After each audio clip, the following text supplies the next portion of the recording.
Is it better to buy or rent your home? This is a question that people have been asking for, I don't know, hundreds, thousands of years, as long as real estate has been a thing and people have lived in real estate. And this is probably something that just about everybody is going to have to decide for themselves at some point in their lives, if not several points in their lives. My name is Jake Lyons. I'm a realtor here with At Properties in the Chicago area, founder of the ChicagoHomesource.com. And in this video, I am going to attempt to shed some light on different aspects of this decision of whether it's better to rent or to buy. I'm going to be focusing primarily, almost entirely, on just the numbers side of it. So before I get into anything, I do want to say that I'm not here to like shame anybody into not buying or to not rent or anything like that. You know, there are plenty of perfectly legitimate reasons to continue renting if that's what you're doing. There's all kinds of lifestyle. You know, this is as much of a lifestyle decision for you as it is a financial one, maybe even more of a lifestyle decision. Like, you know, there's plenty of reasons. Like if you're not going to be in the area, your job is in flux, if you don't feel like if you're not going to be in the place all that long and you don't feel like renting it out later.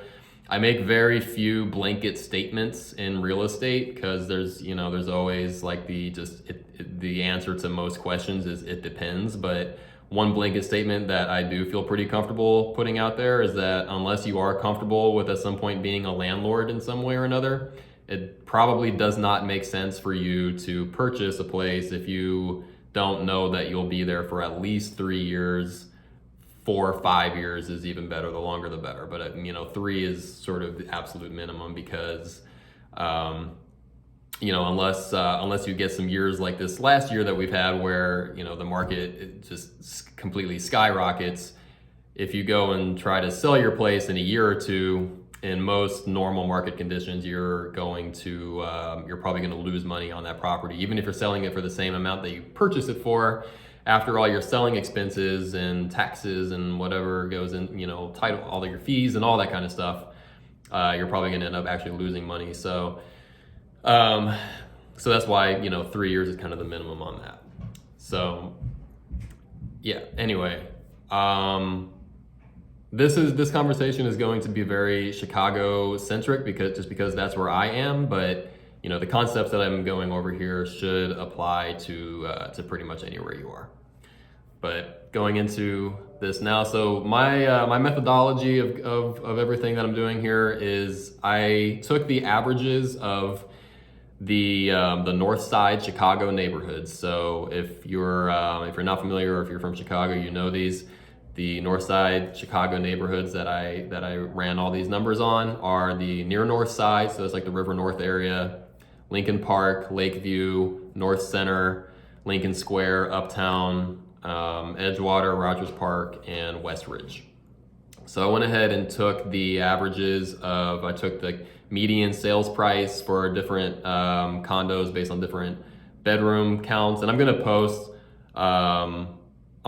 all the info for all these separate neighborhoods in other areas. So I would encourage you to, if you're not already, follow me on Instagram, Facebook, my blog, on my website, and I'll probably post some other videos about it as well, maybe here on YouTube. So yeah, I'll get into the nitty gritties of each neighborhood, but on this one, I'm actually just going to talk about sort of the composite average of all these neighborhoods, just because this is more of like just like a mindset video of like big picture stuff, what we're talking about.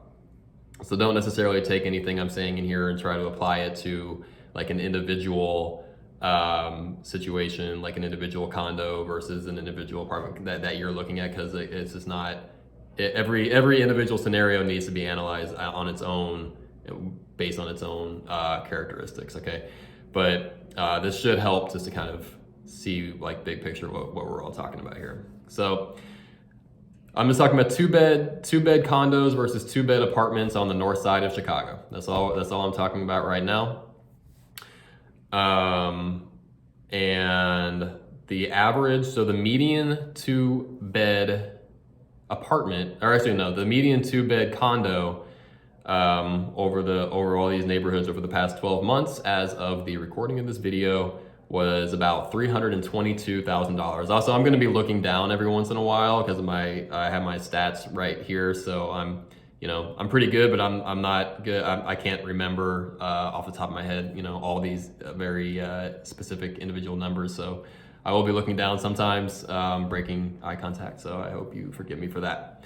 So the median sales price here is $322,000 versus what, in my opinion, would be about a reasonably comparable apartment in these areas to what the quality of that median condo is going for. Came out to be about $2,200 per month. Okay, we're good with those numbers so far. So for that 2-bed condo, and this is just 2-bed, I'm not like, that's the only variable I accounted for. It's not, I don't know about, different bathroom counts or whether it had parking or not, just straight up 2-bed condos, okay? Anyway, so the monthly payment, and this is taking into account, when I ran these numbers, this is a 5% down payment.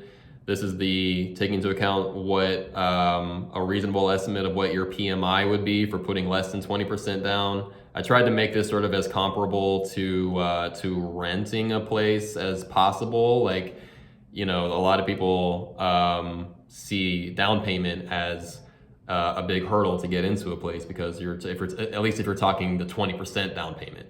Like putting a down or a deposit on an apartment of like the first month's rent or whatever seems a lot more doable than 20% down. But 5%, if you save for a little while, most people can get to that 5%. So that's why I did 5%. The PMI and taking into account like average property taxes and insurance and all that kind of stuff. Your basic PD, principal, interest, taxes, and insurance. And then also adding to that, the median HOA. So I'm comparing this to condos, not houses, because that's the most comparable to an apartment in most cases. So the median HOA in these neighborhoods was $378. If you don't know what HOA, that's Homeowners Association, also known as an assessment. And that is basically just what a condo building charges its residents each month to handle things like your maintenance and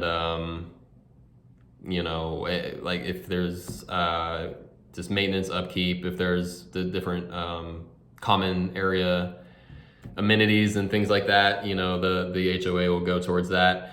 There's a huge range of what an HOA could look like just based on that building. I've seen HOAs in the thousands of dollars per month, and I've seen it as low as $100 per month. It all just depends on what's going on with that building. Like a building with an elevator and a doorman is gonna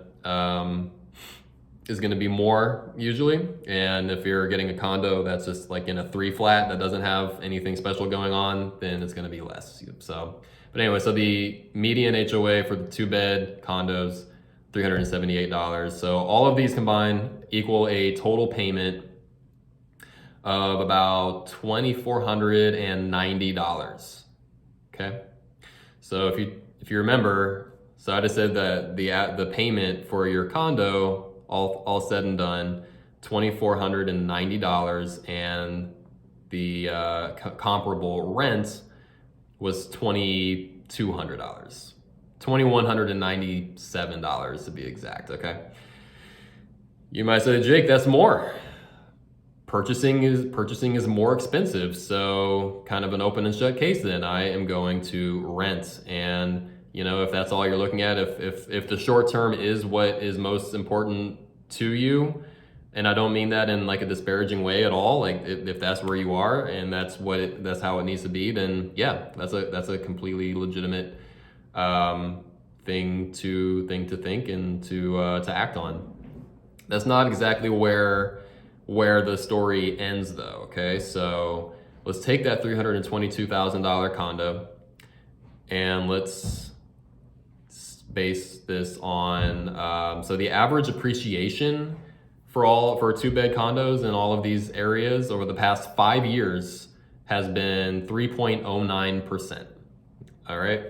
My old financial advisor days, I have to stress that past performance does not necessarily guarantee future performance. So just because it went up 3% per year in the past 5 years doesn't mean that it's necessarily going to continue on that trajectory. It might go down, it might go up by more than that. We don't know. But past performance is, in lieu of that crystal ball, the best indicator that we have. So assuming that it does continue to go up that same 3.09%, in 5 years, that condo is that $322-ish thousand condo is gonna be worth $367,000. All right, so it just appreciated, what's that, like $46,000 just by existing. It just went up by that much over the course of 5 years. So that's good, right? And there's another force at play going on here, which is you're paying down your mortgage. So, if you might remember from whatever class you probably have learned this in, or in your own life or whatever, when you take out a mortgage, and this is assuming like just a 30-year fixed rate mortgage. By the way, the interest rate I used in these calculations was 3.2% because as of the recording of this, that's what interest rates are. Supposedly they're going to go up a few times this year, so we'll see where things land. That'll change things a little bit, but still, again, general concepts still apply. At the end of 5 years, so that's what I was gonna say. So your payment stays the same each month, but it's more loaded towards paying the interest up front. And then, so like each month you're paying a little, that monthly payment is comprised a little bit less of interest and a little bit more of principal each month. So you're paying more interest in the beginning, but you are still paying some principal enough to make a difference. And that difference is, at the end of 5 years, you owe $274,312 on your mortgage. So now you own a property, you own an asset that is worth about $367,000, and you owe $274,000 on it for a difference, aka equity, of roughly $93,000. That's 26%. And at this point, you can apply to get your property reassessed with your lender, and depending on what kind of loan you have, you might have to refinance, or it might just drop completely. But either way, your PMI should be able to go away. That private mortgage insurance that they, could be a few $100s a month for you, depending on what's going on with that. That's the insurance that your lender is taking out to cover the added risk that they're kind of putting out there for letting you do 5% down instead of the 20%. That should go away at this point, and so that'll help, your mortgage payments going forward. And if you were just to take, let's just say, so now you have $93,000 worth of equity, and you've been putting that $2,490 per month towards that. Let's just say that let's just do like a simple return on investment calculation with that. That comes out to be roughly a 10.3% return on your investment annually. That's very competitive anywhere. That's right up there with take a look at like the stock market over the course of time. Not necessarily these past couple years. You've probably grown more than that, but and that statement might not age well. Who knows what's going to happen tomorrow? But over the course of time, anything that you can get 10% out of annually, consistently, you're doing pretty good with that. So that's one way to look at it. The other way, or not even the other way, but just to take that a step further. So the difference between what you were paying per month for your condo. So remember, it was $2,490 per month for the condo versus about 2,200, 2,196 to rent that apartment. So let's just pretend, or let's just consider 2,196. That's like your base of, that is what it costs for you to live in a place that you're comfortable living. 2,196. You're paying more than that. You're paying exactly $292 more. Does that make about? Yeah, that makes sense. $292 more each month to live in this place that you purchased, rather than the same type of place that you could be renting. So let's take that $292 and run some return on investment on that. Now that you have this $93,000 of equity, that's coming out to be 87.5% per year that you're gaining on that. So where are you going to find any investment out there? I mean, maybe if you get super lucky with like a penny stock, or if you really know what you're doing on these crypto markets or something, maybe. But man, I mean, for something as stable and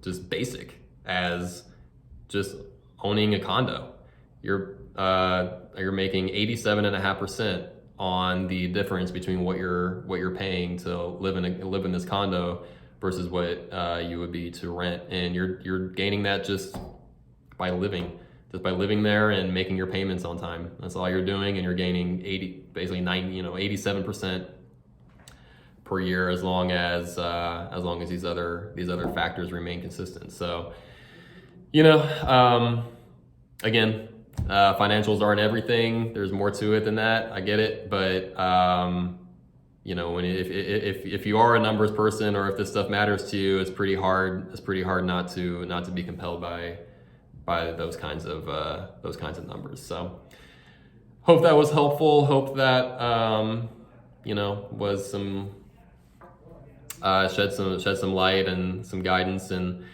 if you did find this helpful, if you got some value out of it, please hit subscribe, like it, comment, share it, do whatever it is that indicates to me that you liked this and want some more of it. And again, my name is Jake Lyons. TheChicagoHomeSource.com is where you can find me. Also on the socials, and I should have some other contact info somewhere in the vicinity of this video, wherever you're watching it. I am not a hard person to find, and I would be if you're in the Chicago area and looking to make any moves, be happy to talk to you. And other than that, thanks for your time. Bye.